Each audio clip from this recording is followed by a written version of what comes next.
नुकसान करती है, आपका मन का द्वेष आपका नुकसान करती है।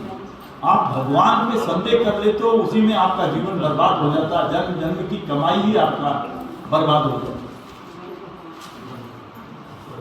हम दूसरों के घर में आग लगाते हैं तो ये नहीं समझते उस समय कि हमारे घर में पहले लगेगा। हाँ, वो छोड़ता नहीं, वो बहुत बारीक आदमी है। हाँ, और काय में बारीक नहीं है, इसमें बहुत बारीक है परमात्मा। हाँ, जो दूसरों के घर में आग सुलगाता है, पहले उसका घर जलता है, फिर बाद में उसका घर जलता है। कई बैठे हुए इसमें सुलगाने वाले इधर की उधर, और फिर रोते हैं हमारे साथ ही ऐसा क्यों हो रहा है। भगवान ने हमको कोई उसकी टांग थोड़ी काट दी हमने। अरे टांग तो नहीं काटी, तुम्हारे कर्म को तो देखो।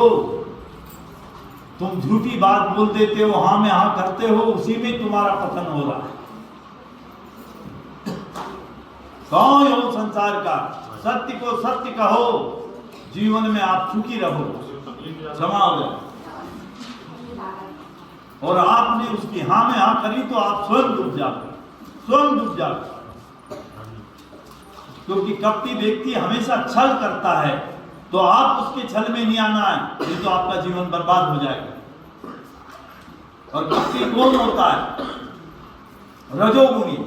रजोगुणी कौन होता है? लोभी व्यक्ति। लोभी, उसको इतना लोभ की उत्पत्ति होती है कि वो ये नहीं देखता कि मेरा तो पतन होगा, पे मेरे कुल का भी पूरा पतन हो जाएगा।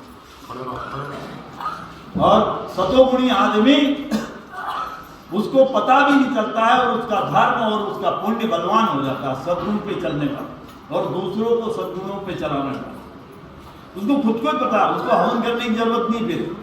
और पंडित जी उनको बुला को 11 ब्राह्मण को बुलाकर श्लोक पढ़ाने की जरूरत नहीं। वो सद्गुणों को धारण कर ले तो उसका पुण्य और धर्म बलवान हो जाता है अपने आप, और भगवान मजबूर हो जाता है, वो खुद चल कर आता है उसके द्वारा।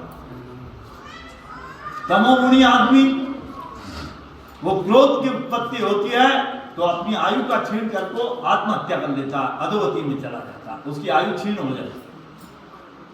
तो हमको तो गुस्सा भी तो आता है, जब मामला नहीं पटे तो गुस्सा आना चालू हो गया। कहीं पत्नी पे गुस्सा, कहीं बेटे पे गुस्सा, कहीं पड़ोसी दोस्त वो उस पर गुस्सा कि ये तो मेरा डिले नहीं करता, डिले कोई नहीं करता, आपका कर्म और आपकी सोच डिले करती है।